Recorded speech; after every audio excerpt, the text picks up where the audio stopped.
ចាអ្នកខ្ញុំសូមគោរពនឹងជម្រាបសួរដល់ពុកម៉ែបងប្អូនដែលតែងតែនិយមតាមដានស្ដាប់ព័ត៌មានតាមបណ្ដាញសង្គម YouTube ទាំងអស់គ្នា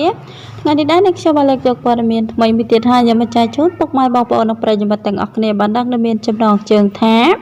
ជួយលើកទឹកចិត្តគាត់ផងហុងភេរិនត្រៀមខ្លួនប្រកួតការចងចាំលំដាប់ពិភពលោកស្អែកនេះហើយចា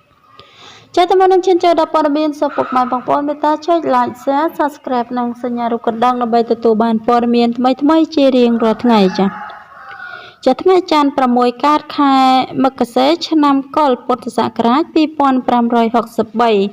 ត្រូវនឹងថ្ងៃទី2ខែធ្នូឆ្នាំ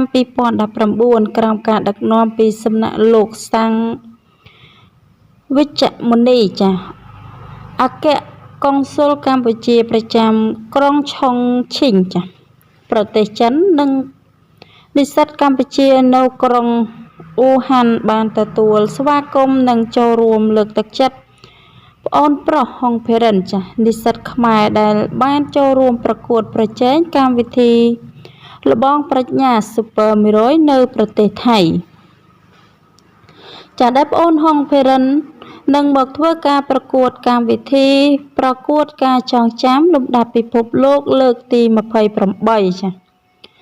ដែលមានការចូលរួមពីបេក្ខជនប្រមាណជាង500នាក់ពីប្រទេសជាច្រើនជុំវិញពិភពលោកកម្មវិធីប្រកួតនឹងប្រព្រឹត្តទៅនៅថ្ងៃទី5ខែធ្នូដល់ថ្ងៃទី7ខែធ្នូខាងមុខនេះចាសូមជូនពរឲ្យប្អូនប្រុសទទួលបានជោគជ័យក្នុងការប្រកួតប្រជែងនេះចា